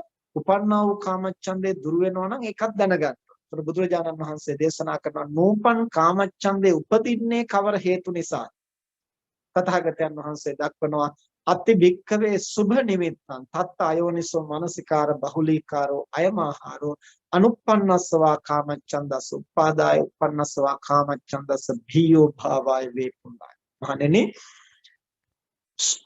සුභ නිමිත්තෙහි අයෝනිසෝ මනසිකාරයෙන් කල්පනා කිරීම. සුභ නිමිත්ත කියලා කියන්නේ පින්නතුනේ අපේ ඉන්ද්‍රයන්ට යම්කිසි ආස්වාදයක් දැනෙන විදිහේ ගති ලක්ෂණ පවතින අරමුණු. එතකොට මේ අරමුණත් සුභ නිමිත්තක් වෙනවා. ඒ අරමුණ සුභ ආකාරයෙන් ගත්තා වූ මනෝභාවයත් සුභ නිමිත්තක් වෙනවා. ඒ කියන්නේ වස්තුකාමයේ සහ ක්ලේශකාමයේ කියන දෙකම සුභ නිමිත්ත. වස්තුකාමයේ කියලා කියන්නේ ඉන්ද්‍රියන්ට ගෝචර වෙන ආරම්මණය. ක්ලේශකාමයේ කියලා කියන්නේ අරමුණ නැහැ. නමුත් ඒ ගත්තු තෘෂ්ණාමූලික හැඟීම නැවත නැවත තලු මරමින් ආස්වාදනය කරනවා මනසින්. ඒක තමයි ක්ලේශකාමයේ කියන්නේ. එතකොට වස්තුකාමයත් සුභ නිමිත්තක්, ක්ලේශකාමයත් සුභ නිමිත්තක්. ඒතර වස්තුකාමයයි කියලා කිව්වේ මොකක්ද? ඒ වස්තුන්හි පවතිනවා අපි අයෝනිසෝ මනසිකාරයෙන් කල්පනා කළොත් මේ ඉන්ද්‍රයන්ට යම්කිසි ආස්වාදයක් ඇති කරන ගතියක් මේ අරමුණු වල පවතිනවා. දැන් බුදුරජාණන් වහන්සේ දේශනා කරනවා මහණෙනි මේ අරමුණු වල ආස්වාදනීය බවක් නැත්තම් සත්‍යය මෙහි ඇලෙන්නේ නැහැ. එහි පවතින්නේ දුක පමණක්ම නම් කිසිදාක සත්‍යය මේ සසර පවතින්නේ නැහැ. ඒ වගේම තමයි මහණෙනි මේ ආරම්මණයන්හි පවතින ආස්වාදය පමණක්ම නම් එහි ආදීනවයක් නැතිනම් කවදාවත් මේ සත්වයා දුකින් නිදහස් වෙන්නේ නැහැ. එතකොට මේ අරමුණු වල ආස්වාදයකුත් තියෙනවා ආදීනවයකුත් තියෙනවා. ඒ තියෙන දේ තියෙන හැටියට තේරුම් ගන්නට ඕනේ. නමුත් නුවණින් දකිනකොට Tamanට දැනෙනවා මේ ආස්වාදනීය ගතිය බොහොම తాවකාලිකයි. ඒක කෙලස් වශයෙන් හැඟුණොත් තමයි ඒක වින්දනය කරන්නට පුළුවන් වෙන්නේ. කෙලස් වසඟයට හැඟීම් වලට වහල් වුණොත් තමයි අපි ඒකට ඇබ්බැහි වෙන්නේ. ඒ తాවකාලික ආස්වාදනයට ඇබ්බැහි වුණු තන දීර්ඝකාලීන ආදීනවයක් Tamanට විඳින්නට සිද්ධ වෙනවා. එතකොට ආස්වාදයක් නැතුවා කියන එක නෙමෙයි. ඉන්ද්‍රයන්ට දැනෙන යම්කිසි ආස්වාදයක් තියෙනවා. හැබැයි ඉන්ද්‍රයන්ගෙන් අරන් දෙන හැම ස්වභාවයක්ම ප්‍රඥා ගෝචර ස්වභාවයක් නෙමෙයි. අපේ ඉන්ද්‍රයන්ගෙන් දැන් අපි හිතමු සමහර වෙලාවට අපිට සමහර ශබ්ද ඇහෙනවා. ඒතර ශබ්ද ඇහිලා හොයනවා බලනවා කවුරුත් එහෙම නැහැ. ඒතර ඇහිලා තියෙන එක හැබෑවක් නෙමෙයි. ඒ කනට ඇහිච්ච යම්කිසි හඬක් එක්කලා අපි මනසින් ඒක තේරුම් ගත්තු විදිහ. ඒ වගේ අපි බාහිර ලෝකේ තියෙන දේවල් නෙමෙයි අපි ඇහෙන් දකින්නේ කනෙන් අහන්නේ. දැන් අර එක ස්වාමින් වහන්සේ නමක් සිතුල් පව්වේ භාවනා කරනකොට උන්වහන්සේ තෘතීය ධානය දක්වා උපදවාගෙන හිටියා. දිනක් උන්වහන්සේට ගල්ලෙන ඇතුලේ භාවනා කරනකොට එක්තරා මිහිරි ගීත හඬක් යන්තමට ඇහෙනවා. උන්වහන්සේගේ අවධානය ඒ දිහාවට යොමු වුණා. යොමු වුණාට පස්සේ උන්වහන්සේට හොඳට මේ දන්න කියන ගීතයක තනුවකට ඒ ස්වරයට ගායනා කරන විදිහක් තමයි ඇහෙන්නේ. උන්වහන්සේ තව ටිකක් ඕනකමින් ඇහුම්කන් දුන්නා. එතකොට කාන්තාවක් මේ ගීතේ ගායනා කරනවා වගේ සංඥාවක් ආවා. ඊට පස්සේ උන්වහන්සේට පැහැදිලිව ඇහෙනවා අර ගීතේ කාන්තාවක් විසින් ගායනා. එතකොට මේ තරම් ලස්සනට ගායනා කරන්නේ කාන්තාව කෙබඳු කෙනෙක්ද කියලා හිතනකොට උන්වහන්සේට රූප සටහනක් නැවෙන්නට ගත්තා. අන්තිමට උන්වහන්සේගේ මනසේ කාමච්ඡන්දය අවදි වුණා.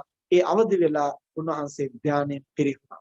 ඊට පස්සේ මනස වික්ෂිප්ත වුණාට පස්සේ උන්වහන්සේ නැගිටලා ගිහින් බලුවා කවුද මේ කාන්තාව? එළියට ගියාම හඬ නැහැ. ආයෙ ඇතුළට ආවම ආයෙත් උන්වහන්සේට හඬ ඇහෙනවා. ආයෙ එළියට ගියාම හඬ නැහැ.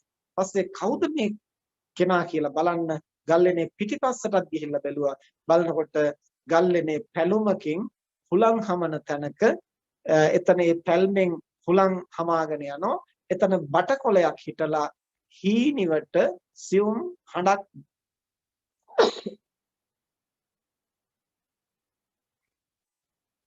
සිහින් හඬක් ලයාන්විතව මතුවෙනවා. එතකොට ඒක ගීතස්වරයක් වගේ හිතනකොට ගීතයක් ඇහෙනවා. Taman දන්නා ගීතයක් වගේ කියලා හිතනකොට ඒ ගීතය ඇහෙනවා. කාන්තාවක් ඒ ගීතය ගයනවා කියලා හිතනකොට කාන්තාවකගේ හඬ ඇහෙනවා. ඊට පස්සේ ඒ කාන්තාව කෙබඳුද කියලා හිතනකොට රූපයක් නැවෙනවා. දැන් මේ සියල්ලක් කොමක්ද? සුබ නිමිත්තේහි අයෝනිසෝ මනසිකාරය. Amanta යන්තම් ඉන්ද්‍රයන්ට ප්‍රේමනාපයි වගේ දැනෙනකොටම ඕනනම් ඒක දුරු කරන්නට පුළුවන්. ඒක තමයි අර හේතු හඳුනා ගන්න. මේ කාමච්ඡන්දේ ඇතිවීමේ හේතුප්‍රත්‍ය, ඒක වර්ධනය වීමේ හේතුප්‍රත්‍ය මොනවද? එහෙම හඳුනා ගන්න බැරි වුණොත් අර ඇතිවෙච්ච කාමච්ඡන්දේ අපි හැඟීම් වශයෙන් අරගෙන වහල් වෙලා අපි ඒකම අයෝනිසෝ මනසිකාරයෙන් මෙනෙහි කරනවා. අයෝනිසෝ මනසිකාරය කියන්නේ සිහියෙන් නුවණින් තොර. සිහියෙනුත් තොරයි නුවණිනුත් තොරයි. එතකොට ඇලීම් බැඳීම් වශයෙන් හැඟීම් බරව ඒක සිහි කරා. එහෙම සිහි කරනකොට ඒ කාමච්ඡන්දය වර්ධනය වෙනවා. එතකොට සුබ නිමිත්ත කියලා කිව්වේ වස්තුකාම සහ ක්ලේශකාම කියන දෙකම. වස්තුකාම කිව්වේ ඉන්ද්‍රියට ගෝචර වෙන ආරම්මණය. ක්ලේශකාමයයි කියලා කිව්වේ ආරම්මණය නැති තැනත් ඒ ගත්තු අරමුණ මනසින් තලුමරමින් භුක්ති විඳින හැඟීම් වලට වහල් වෙලා භුක්ති විඳින ගතිය. එතකොට ඒක තමයි ක්ලේශකාම. එතකොට වස්තුකාම ක්ලේශකාම කියන දෙකෙහිම යම්කිසි කෙනෙක් සිහියෙන් නුවණින් තොරව කල්පනා කරනවා නම් එය නූපන් කාමච්ඡන්දය උපදින්නට උපන් කාමච්ඡන්දය වැඩි දියුණු වෙන්නට හේතු වෙනෝයි කියන බව බුදුරජාණන් වහන්සේ දේශනා කළා. ඊළඟට යම් ආකාරයකින්ද කාමච්ඡන්දේ දුරු වෙන්නේ බුදුරජාණන් වහන්සේ දේශනා කරන අතිබික්කවේ අසුබ නිමිත්ත තත් යෝනිසෝ මනසිකාර බහුලීකාරෝ අයමාහාරෝ uppannassawa කාමච්ඡන්දස්ස පහනාය න බියෝ භාවාය න වේපුල්ලාය සම්මත. මහණෙනි යම් කිසි කෙනෙක් අසුබ නිමිත්තෙහි යෝනිසෝ මනසිකාරයෙන් කල්පනා කරනවා. අසුබ නිමිත්ත කියලා කිව්වේ පිළිකුල් කියන එකම පමණක් නෙවෙයි පින්නතුනේ. අසුබ කියලා කියන්නේ ඊට වඩා එහා ගිය දෙයක්. යමක් සුබ වශයෙන් ගත යුත්තක් නැහැ එතන කියලා හරියට දැනගන්න. ඒතර සුබ වශයෙන් ගන්නට දෙයක් නැති වෙන්නේ පිළිකුල් නිසා විතරක් නෙමෙයි. අනිත්‍ය නිසා, දුක්ඛ නිසා, අනාත්ම නිසා දේවල් අසුබයි. ඇයි? හේතු ප්‍රත්‍යයෙන් හටගන්නවා, වහා බිඳී යනවා, තමන්ගේ කැමැත්තට අනුව පවතින්නේ නැහැ. එහෙමනම් මෙතන සුබ වශයෙන් ගත යුතු කිසිවක් ඒවාහි නැහැ. අන්න ඒ බව නුවණින් දකින්නට පුළුවන් නම් ඒ අසුභය මතු කරගන්නට පුළුවන් තැන. දැන් අසුභ ආරම්මන 10ක් බුදුරජාණන් වහන්සේ කායානුපස්සන සතිපට්ඨානෙදී දේශනා කරන දස අසුභය හැටියට. එතකොට ඒවා පිළිබඳව සංඥා සටහන් නැවත නැවත සිහිපත් කරමින් සිහියෙන් සහ නුවණින් මෙනෙහි කරන්නට පුළුවන් නම් උපන්නා වූ කාමච්ඡන්දේ දුරු කරගන්නටත් ඒ වගේම නැවත නොහට ගන්නටත් විපුල භාවයටපත් නොවන්නටත් එය හේතු වෙනවායි කියන බව බුදුරජාණන් වහන්සේ දේශනා කළා. මෙන්න මේ විදිහට පින්තුනේ යම්කිසි කෙනෙක් කාමච්ඡන්දය තියනකොට තියනවායි කියලා නැති අවස්ථාවේදී නැහැ කියලා.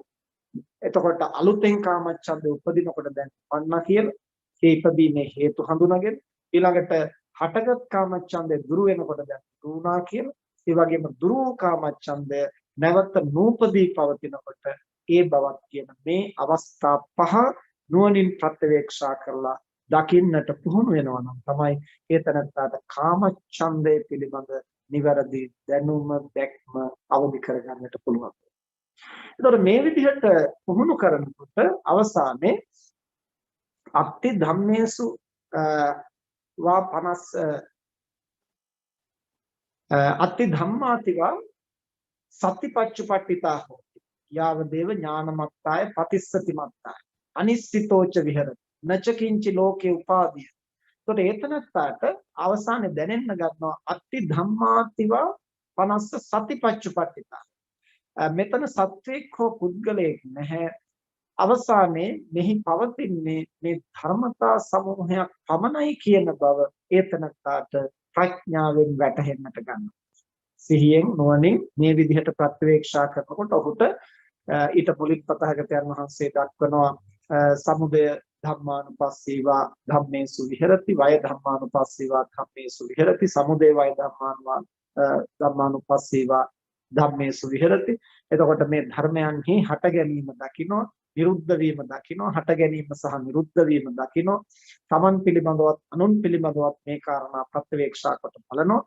මෙහෙම කාලයක් ප්‍රගුණ කරනකොට එතනට අවසානයේ වැටහෙන්නට ගන්නවා අත්ති ධම්මාතිවා 50 සතිපච්චුපට්ඨිතා හොති. අවසානයේ පවතින්නේ ධර්මතාවය පමණයි, ධර්ම පමණයි, වෙන කිසිවක් මෙහි ඇත්තේ නැහැ කියලා එතනට ඥානය පහළ වෙනවා. එය සිහිය පිහිටන්න ඥානය අවදි වෙන්නට කාරණයක් වෙනවා. නච කිංචි ලෝකේ උපාදීයති. එතනට ලෝකයේ පිළිබඳ කිසිවක් උපාදාන නොකොට විදර්ශනා ප්‍රඥාවෙන් දකින්නට එතන පටන් සමත් වෙනවයි කියන බව බුදුරජාණන් වහන්සේ දේශනා කරනවා. යාවදේව ඥානමත්තාය පතිස්සති මත්තාය අනිස්සිතෝච විහෙරති නච කිංචි ලෝකේ උපාදීයති. එවංච සෝ භික්ඛවේ භික්ඛු ධම්මේසු ධම්මානුපස්සී විහෙරති පංචසු නීවරණේසු. මානෙනි මේ පංච නීවරණයන් පිළිබඳව මෙන්න මේ ආකාරයටයි ධර්මයන් අනුව බලමින් වාසය කරන්න කියන බව බුදුරජාණන් වහන්සේ පැහැදිලි කළා. එතකොට දැන් ඔය අපි පැහැදිලි කළේ වෙන තුනේ එක් කරුණක් පිළිබඳව. ඒ කියන්නේ කාමච්ඡන්දේ නැමැති නීවරණ ධර්මය. එතකොට අවශේෂ නීවරණ ධර්ම පිළිබඳ භාවනාවත් ඔය පස් ආකාරයෙන්ම පුහුණු කරන්න. මොකද්ද දෙවෙනි නීවරණ ධර්මය? ව්‍යාපාද නීවරණ. ව්‍යාපාදයයි කියලා කියන්නේ අරමුණෙහි ගැටෙන ගතිය පොදුවේ පටිඝ කියලා හඳුන්වනවා. ඒ පටිඝය, ද්වේෂය, කෝපය මේ විවිධ නම් වලින් හඳුන්වන්නේ එකම මනෝභාවයේහි විවිධ ස්වરૂපයන්. එතකොට අරමුණෙහි ගැටෙන ගතිය එක්තරා ස්වરૂපයක් තමයි ව්‍යාපාද. ව්යාපාද කියන එක ඊටාම සූක්ෂම මනෝභාවයක්. සමහර වෙලාවට අපිට හඳුනා ගන්න පහසු නෑ. හුඟක් දෙනා ධර්ම සංඥාවෙන් තමයි ව්‍යාපාදය හඳුනන්නේ. කියන්නේ ඒක කුසල ධර්මයක් වගේ හඳුනා ගන්න. ඒ මොකද්ද ව්‍යාපාදයයි කියලා කියන්නේ? අරමුණෙහි විනාශය කැමැතිවන ගතිය. දැන් පින්නතුනි සමහර වෙලාවට අපිට ටිකක් ධර්මයේ ප්‍රගුණ කරන අය හමු වෙනවා. ඒ අයට කවුරු හරි හිංසාවක් කළොත්, වරදක් කළොත් ඒ අය කියන්නේ හැමෝටම ඉතින් අපිට මෙහෙම අරගොල්ලෝ මේ විදිහට අනර්ථයක් කළා. ඉතින් අපි ඒවට මොකුත් කරන්න යන්නේ නැහැ. මොකද අපි ඉතින් මේ ධර්මයේ අසුරු කරගෙන ගුණධම් වඩ아가ගෙන ඉන්නවා. නමුත් ඉතින් ඔයගොල්ලන්ට ඉතින් කර්ම විපාකයේ කියන එකෙන් නම් ගැලවීමක් හම්බ වෙන්නේ නැහැ. අනිවාර්යයෙන්ම කවදා හරි ඕවා ඒගොල්ලන්ට විඳින්න සිද්ධ වෙනවා. සමහරවිට මේ අපේ අස්පනා පිටම අපි ජීවත් වෙලා ඉන්න කාලෙම ඔයගොල්ලෝ විඳින හැටි අපිට දකින්න පුළුවන් වෙයි. එතකොට දැන් මේ ධර්මය සිහි කරනවා වගේ තමයි හැඟෙන්නේ. නමුත් මොකද්ද මේ බලාපොරොත්තු වෙන්නේ? අර තමන් අකමැති, තමන්ට විරුද්ධ, තමන්ට අනර්ථයක් කරපු පුද්ගලයාගේ විනාශයයි මේ මනසින් ආශිංසනය කරන්නේ, බලාපොරොත්තු වෙන්නේ, අපේක්ෂා කරන්නේ. ඒ විදිහට තමන් අකමැති අරමුණෙහි විනාශය අපේක්ෂා කරන ගතිය. එතකොට ඒ වනසන්නට ඒ මොහොතේම රළු විදිහට, රෞද්‍ර විදිහට ක්‍රියාත්මක නොවෙන්න පුළුවන්. එහෙම ක්‍රියාත්මක වෙනවා නම් ඒක හඳුන්වන්නේ කෝපය, ද්වේෂය. මේ ව්‍යාපාදයේ ස්වභාවය තමයි එහෙම රළු විදිහට අරමුණ අභිභවා යන්නට ඉදිරිපත් වෙන්නේ නැහැ. හැබැයි හැම විටම අපේක්ෂා කරනවා එහි විනාශය. එතකොට තමන්ගේ හතුරාට කවුරු හරි අනතුරක් කළා කියලා දැනගත්තු ගමන් මම හිතුවා ඔහොම වෙයි කියලා. ඔහොම වෙලා මදි. තව ඒගොල්ලන්ට එහෙම වෙන්න පටන් ගත්තේ නැහැ. අපටත් මෙහෙම කරලා තියෙනවා. එතකොට අර තමන්ගේ සතුරාගේ විනාශය තමන් සතුටින් අනුමෝදන් වෙනවා. ඒ කුමක් නිසාද? ව්‍යාපාදේ නිසා. එතකොට ව්‍යාපාදයේ පිළිබඳවත් බුදුරජාණන් වහන්සේ දේශනා කරනවා අර ආකාර පහෙන්ම මෙනෙහි කරන්න ඕන. කොහොමද? ව්‍යාපාදේ ඇති කල්හි ව්‍යාපාදයක් තියෙන බව, නැති කල්හි නැති බව, නොහටගත් ව්‍යාපාදයේ හටගන්නා ආකාරය සහ එහි හේතු ප්‍රත්‍ය, ඊළඟට හටගත් ව්‍යාපාදයේ දුරු වෙන ආකාරය සහ එහි හේතු ප්‍රත්‍ය, ඊළඟට දුරු වුණා වූ ව්‍යාපාදය නැවත නොහටගෙන පවතින්නේ කෙසේද කියන මේ පස් ආකාරයෙන් ව්‍යාපාදයේ පිළිබඳව ප්‍රත්‍යවේක්ෂා කරලා බලන්න. ඊළඟට තුන්වෙනි කාරණය තමයි තීන මිද්ධ. තීන මිද්ධ කියලා කියන්නේ සිතෙහි මැලි ගතිය, මිද්ධ කියලා කියන්නේ චෛතසිකයන්ගේ මැලි ගතිය. ඒක ධර්ම දෙකක් හැටියට තිබුණාට එකටමයි හටගන්නේ. මොකද චිත්තචෛතසික ධර්ම වෙන වෙනම හටගන්නේ. ඒ නිසා සිත හැකිලෙනකොට චෛතසිකත් හැකිලෙනවා, චෛතසික හැකිලෙනකොට සිතත් හැකිලෙනවා. ඒ නිසා මේ තීන මිද්ධ දෙකම එකට එකතු කරලා එක් නීවරණයක් හැටියට බුදුරජාණන් වහන්සේ දේශනා කළා. එතකොට තීන මිද්ධයි කියලා කියන්නේ චිත්තචෛතසික ධර්මයන්ගේ උදාසීන ගතිය, මැලි ගතිය. ඒක නිදිමත හැටියට හඳුනා ගන්නටත් පුළුවන්. හැබැයි අපි තේරුම් ගන්නට ඕන දෙයක් තමයි රහතන් වහන්සේටත් බුදුරජාණන් වහන්සේටත් කායික විවේකයේ නිින්ද අවශ්‍යයි. කය සතප්පවල ටිකක් විවේක ගැනීම බුදුහාමුදුරන්ටත් අවශ්‍යයි. ඒ නිසා බුදුරජාණන් වහන්සේ මධ්‍යම යාමේ පැය කිහිපයක් සිංහසෙයියාවෙන් උන්වහන්සේ සයනය කළා. නිදාගත්තා, සැතපුණා. ඇයි මේ කය දවස මුළුල්ලේම වෙහෙසෙනකොට ඒ ගෙවි ගිය කොටස් නැවත යථා තත්ත්වයටපත් වෙලා ප්‍රකෘතිමත් වෙන්න, ශක්තිමත් වෙන්න කයට යම්කිසි විවේකයක්, විශ්‍රාමයක් අවශ්‍යයි. හැබැයි හිත වැඩ කරන්න තමයි බලවත් වෙන්නේ, සවිමත් වෙන්නේ. හිත වැඩ කරන්නේ නැති වෙනකොට හිත වැඩ කරන්නේ නැහැ කියන එකෙන් අදහස් කරන්නේ හිත ඇති වෙන්නේ නැහැ කියන එක නෙමෙයි. හිත ඇති වෙන්නේ නැතුව පවතින්න පුළුවන් කමක් නැහැ. හිත ඇති වෙන්නේ නැති අවස්ථා දෙකයි තියෙන්නේ. එකක් තමයි අසඤ්ඤතලය, අනිත් එක තමයි නිරෝධ සමාපත්තිය. පරිනිර්වාණයට පෙර සිත් ඇති නොවි පවතිනවා නම් අවස්ථා දෙකයි, අසඤ්ඤතලය සහ නිරෝධ සමාපත්තිය. අනිත් හැම මොහොතකම සිත් ඇති වෙනවා. එතකොට සිත වැඩ කරන්නේ නැහැ කියන එකෙන් අදහස් කරන්නේ අර සක්‍රියභාවය නැහැ. ඒ සක්‍රියභාවය නැති වෙනකොට තමයි මේ කියන උදාසීන භාවය, අලස භාවය ඇති. එතකොට සිත ක්‍රියාත්මක වෙන්න බලවත් වෙනවා, ශක්තිමත් වෙනවා, පැහැපත් වෙනවා, තීව්‍ර වෙනවා. ඒ නිසා සිතට අවශ්‍ය වෙන්නේ උදාසීන වීම නෙවෙයි, සක්‍රිය වීම. කය සක්‍රිය කරලා ටිකක් කල් ගත වෙනකොට විශ්‍රාමයක් දෙන්නට වෙනවා, නිින්දක් අවශ්‍ය වෙන්නේ. ඒ නිසා කයට තෙහෙට්ටු බව හේතු කොටගෙන නිින්ද අවශ්‍යයි. සිතට එහෙම අවශ්‍ය නැහැ. ඒතර තථාගතයන් වහන්සේ, රහතන් වහන්සේ කය සතප්පවනවා, හැබැයි සිත උදාසීන කරගන්නේ නැහැ. ප්‍රත්‍යඥ පුද්ගලයා කය සතප්පවනකොට සිතත් උදාසීන කරනවා. එතකොට ප්‍රත්‍යඥයා නිදාගන්නේ ඇත්තටම කායික අවශ්‍යතාවයක් නිසාද, මානසික චිත්තචෛතසික ධර්මයන්ගේ උදාසීන බව නිසාද කියලා වෙන් කරගන්නට අපහසු තරමට කායික අවශ්‍යතාවයක්, මානසික උදාසීන බවක් කියන දෙකම එකට මිශ්‍ර වෙලා පවතින්නට පුළුවන්. මේක හඳුනා ගන්නට, තේරුම් ගන්නට නම් ප්‍රත්‍යවේක්ෂා කරලා බලන්නට ඕන මේ පවතින්නේ කායික අවශ්‍යතාවයක්ද, එහෙම නැත්නම් මානසික උදාසීන භාවයක්. දැන් සමහර වෙලාවට පින්නතුනේ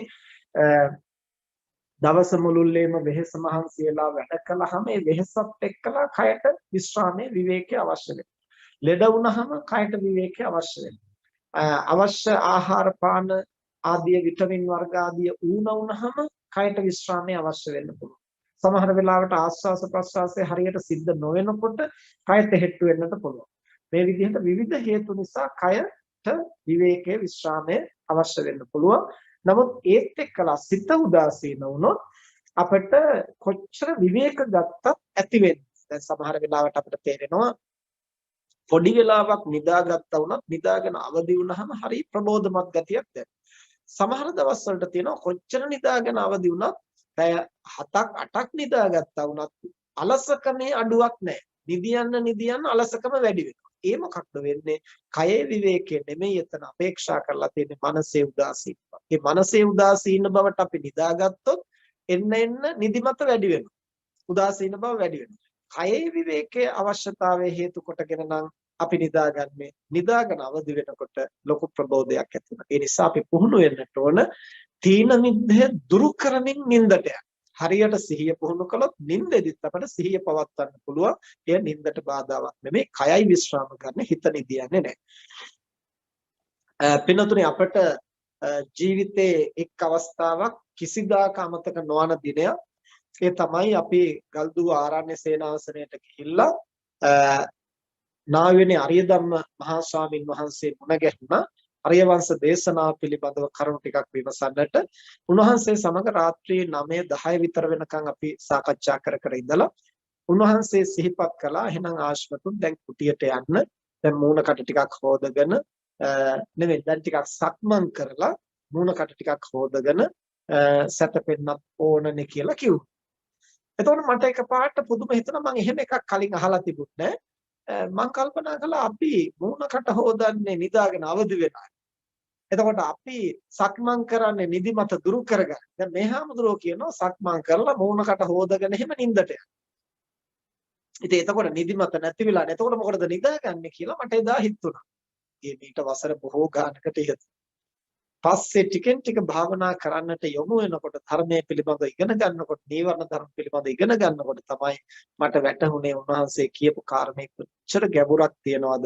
අපි නින්දට ආයොත්තේ තීන මිද්දෙන් මනස උදාසීන කරගෙන නෙමෙයි මනස ප්‍රබෝධමත් කරගෙන කයට පමණක් විශ්‍රාම දීමේ අවශ්‍යතාවය සඳහායි අපි නින්දට ආයොත්තේ. එතකොට නින්දෙදිත් සිහිය පවත්වන්නට පුළුවන්.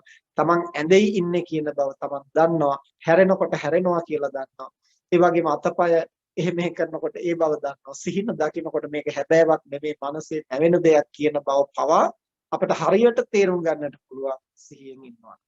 ඒ නිසා නිදාගත්තයි කියලා සිහිය නැති වෙන්නේ හරියට සිහිය පුහුණු කරපු කෙනෙකුට. ඉතින් අවදි වෙලා හිටියත් සිහිය පවතින්නේ හරියට සිහිය පුහුණු නොකළ කෙනෙකුට. ඒ නිසා තීන මිද්දය ප්‍රබලම නීවරණ ධර්මයක්.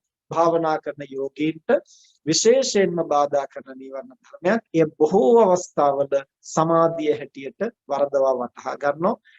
නිින්ද ගිහිල්ලත් නැහැ, අතපය කඩා වැටිලත් නැහැ, බෙල්ල කඩා වැටිලත් නැහැ. හිතිය හැටියට එහෙම පිළිමෙතිප්පා වගේ.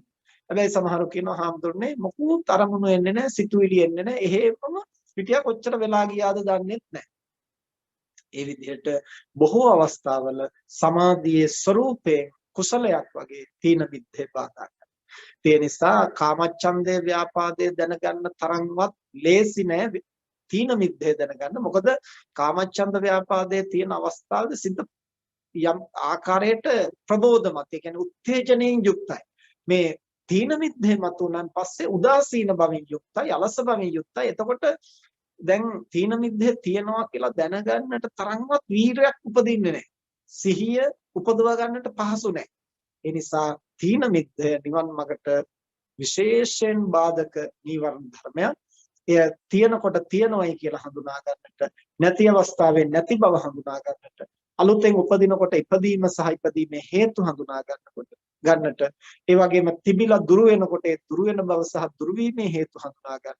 දුරු වෙලා නැවත නොහටගෙන පවතිනකොට ඒ බව හඳුනා ගන්න කියන මේ ක්‍රම පහට ප්‍රත්‍යවේක්ෂා කරන්නට පුහුණු වෙන්නට අවශ්‍යයි. ඊළඟට හතරවෙනි නීවරණ ධර්මයේ උද්ධච්ච කුක්කුච්ච. උද්ධච්ච කියලා කියන්නේ සැලෙන බව, කුක්කුච්ච කියලා කියන්නේ තැවෙන බව. මේ දෙකත් චෛතසික ධර්ම දෙකක්. නමුත් මේ දෙක එකටම දක්වලා තියෙන එකම නීවරණයක් හැටියට සැලෙන බවත් එක්කලාම තැවෙන බවත් මනසෙහි මතුවෙන නිසා. එතකොට උද්ධච්ච කුක්කුච්ච අපේ මනසේ මතුවෙනකොට සිත චංචල වෙනවා. ඒක අරමුණක පිහිටන්නේ නැහැ. අරමුණ පැහැදිලි නැහැ. ඒ తত্ত্বය ඇති වෙනකොට දැන් උද්ධච්ච කුක්කුච්චේ පවතිනවායි කියලා දැනගන්න. එහෙම නැත්නම් චිත්ත ඒකාග්‍රතාවයේ සමාධිය පවතිනකොට දැන් උද්ධච්ච කුක්කුච්ච නැහැ කියලා දැනගන්න. අලුතෙන් හට ගන්නකොට හට ගන්නවා කියලා දැනගන්න සහ හට ගැනීමේ හේතු දැනගන්න. නිරුද්ධ වෙනකොට නිරුද්ධ වෙන බව සහ නිරුද්ධ වීමේ හේතු හඳුනා ගන්න.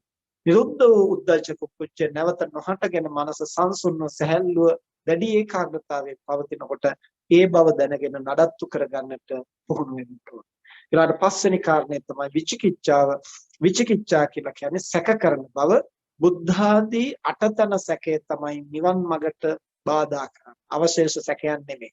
පාරක යනකොට පාර දෙකට බෙදෙනවා නම් කලින් ගිහිල්ලා නැති කෙනෙකුට මේ පාරද කියලා සැකයක් එන්න පුළුවන්. ඒක ඍජුවම නිවනට බාධකයක් නෙමෙයි. ගමන යන්න බාධාවක් වෙන්න පුළුවන්. නිවනට බාධාවක් කියලා ඍජුව කියන්න පුළුවන් කමක් නැහැ. බුද්ධ ආදී අටතර සැකය කියලා කියන්නේ බුදුහාමුදුරුවෝ ගැන සැකය, ධර්මයේ ගැන සැකය, සංඝ රත්නයේ ගැන සැකය, පෙර භවය ගැන සැකය, මතු භවය ගැන සැකය, පෙර භවය සහ මතු භවය ගැන දෙකම ගැන සැකය, පටිච්චසමුපාද ධර්මයේ ගැන සැකය, ඒ වගේම සීල සමාධි ප්‍රඥා කියන ශික්ෂා මාර්ගය ගැන සැකය කියන මේ කාරණා පිළිබඳව ඇතිවෙන සැක සංකා තමයි යම් කිසි කෙනෙකුට නිර්වාණගාමිනී ප්‍රතිපදාවට බාධා කරන්නේ. එතකොට මේ සැක සංකා ඇතිවීමේ ප්‍රධාන කාරණේ කුමක්ද? හේතු ප්‍රත්‍ය පිළිබඳව නිසි වැටහීමක් නැතිකම. එතකොට සැකය හෙවත් විචිකිච්ඡාව දුරු වෙන්නේ සෝවාන් මාර්ගඥානයෙන් සම්පූර්ණයෙන් දුරු වෙන්නේ. ඇයිද ඒ සම්පූර්ණයෙන් එතනින් දුරු වෙන්නේ? සෝවාන් මාර්ගඥානයේදී හේතුඵල ඥානය, පටිච්චසමුප්පාද ඥානය තමයි වඩා තහවුරු වෙන්නේ. ඒ තහවුරු වෙච්ච තැන තමයි සක්කාය දිට්ඨිය දුරු වෙන්නේ, විචිකිච්ඡාවත් දුරු වෙන්නේ, සීලබ්බත පරාමාසයත් දුරු වෙන්නේ. එතකොට විචිකිච්ඡාව හැටියට මේ කියපු කාරණා අට පිළිබඳව ඇති වෙන සැකය නිර්වාණගාමිනී මාර්ගයට බාධා කරනවා. ඒ බඳු සැකයක් ඇති වූ තැන සැකයක් ඇති තියෙන බව, නැතිකොට නැති බව, අලුතෙන් හට ගන්නකොට හට ගන්න බව සහ එහි හේතුව, දුරු වෙනකොට දුරු වුණු බව සහ එහි හේතුව, දුරු විචිකිච්ඡාව නැවත නොහටගෙන පවතිනකොට ඒ බවත් කියන මේ පස් ආකාරයෙන් ප්‍රත්‍යවේක්ෂා කොට නුවණින් දැකගත යුතු බව බුදුරජාණන් වහන්සේ දේශනා කළා. මෙන්න මේ විදිහට ඉද භික්කවේ භික්ඛු ධම්මේසු ධම්මානුපස්සී විහෙරති ආතාපි සම්පජානෝ සතිමා විනෙය්‍ය ලෝකේ අවිජ්ජා දෝමනස. මහණෙනි, මෙහි යෝගාවචරයා ධම්මේසු ධර්මයන්හි ධම්මානුපස්සී විහෙරති, ඒ ධර්මයන් අනුව බලමින් වාසය කරනවා. කොහොමද? ආතාපි සම්පජානෝ සතිමා, සිහිය පිහිටුවාගෙන නුවණ අවදි කරගෙන වීරයෙන් දුරු කළ යුතු ධර්මයන් දුරු කරමින් අවදි කළ යුතු ධර්මයන් අවදි කරමින් සති පඤ්ඤා විරිය කියන මේ කාරණා තුන සමස්ත සතිපට්ඨාන සූත්‍රයේදී බුදුරජාණන් වහන්සේ අවධාරණය කරනවා. විදර්ශනා භාවනාව සඳහා ඒ කරුණු තුන අත්‍යවශ්‍ය නිසා මේ විදිහට පින්නතුනේ ආතාපි සම්පජානෝ සතිමා විනෙය්‍ය ලෝකේ අවිජ්ජා දෝමනස, මේ පංචස්කන්ධ ලෝකේ එහෙම නැත්නම් මේ ආවර්ජනා කරන ප්‍රත්‍යවේක්ෂා කරන අරමුණු කරන සිහිය පවත්තන ධර්ම සංඛ්‍යාත ලෝකේහි අවිජ්ජා දෝමනස්සේ ඇලීම සහ දොම්නස දුරු කරමින්. ඇයිද දුරු කරන්නේ? මෙතන ඇලෙන්නට ගැටෙන්නට දෙයක් නැහැ, සත්පුද්ගල ස්වභාවයක් නැහැ, පවතින්නේ හුදෙක් ධර්ම සමූහයක් පමණයි කියලා නුවණින් දකිනකොට ඒ පිළිබඳව සිහිය ඥානය මනවින් අවදි වෙනවා. ඒ විදර්ශනා ප්‍රඥාව අවදි කරගන්නට හේතු වෙනවා. මෙසේ ඒතනත්තා ධර්මයන් අනුව බලමින් ධර්මානුපස්සනා සතිපට්ඨානෙ ප්‍රගුණ කරනවායි කියන බව බුදුරජාණන් වහන්සේ දේශනා කළා. ඉතින් මේ කාරණා සිහියේ පවත්වාගෙන අපේ ශක්ති ප්‍රමාණයෙන් අපි ධම්මානුපස්සනා සතිපට්ඨානෙ පුහුණු කරන්න උත්සාහ කළ යුතුයි. ධම්මානුපස්සනා සතිපට්ඨානෙ කොටස් පහක් තියෙනවා: නීවරණ, ස්කන්ධ, ආයතන, බොජ්ජංග සහ චතුරාර්ය සත්‍ය වශයෙන්. එයින් අපි නීවරණ කාණ්ඩේ පමණයි අද සාකච්ඡා කළේ. ඒනොත් කාමච්ඡන්දේ පිළිබඳ විතරයි අපි දීර්ඝ වශයෙන් කතා කරන්නට පුළුවන් වුණේ. ඉතින් මේ අනුසාරයෙන් අවශේෂ කාරණාත් ධර්මදේශනා තුලින් අහලා පොතපතේ කියවලා දන්නා අය සමග සාකච්ඡා කරලා නිවැරදි වැටහීම් ඇති කරගෙන ධම්මානුපස්සනා සතිපට්ඨානෙ ප්‍රගුණ කරන්නට මේ අසුද්ධහම් කරුණු හැම දිනාටම මහෝපකාරී වේවා කියලා අපි ආශිර්වාද කරමු. මෙතෙක් වේලා ධර්ම ශ්‍රවණය කිරීමෙන් සිදු කරගත් සියලු කුසල් දෙවියන් සහිත ලෝකයාටත් මිය පරලෝකීය ඥාතීන්ටත් ඔබ හැම දිනාටම බුදුපසේ බුදුමහරහතන් වහන්සේ නිවී සැනසී පැමිණ වදාළ උතුම් නිවනින් සැනසීම පිණිසම හේතු වේවා කියලා ප්‍රාර්ථනා කරමු. ආකාසට්ඨා චුම්මට්ඨා දේවානාගා මහිත්‍තිකා පුඤ්ඤන්තං අනුමෝදිත්වා චිරං රක්ඛන්තු ශාසනං. ආකාසට්ඨා චුම්මට්ඨා දේවානාගා මහිත්‍තිකා පුඤ්ඤන්තං අනුමෝදිත්වා චිරං රක්ඛන්තු දේශනං. ආකාසට්ඨා චුම්මට්ඨා දේවානාගා මහිත්‍තිකා පුඤ්ඤන්තං අනුමෝදිත්වා චිරං රක්ඛන්තු ත්වං සදා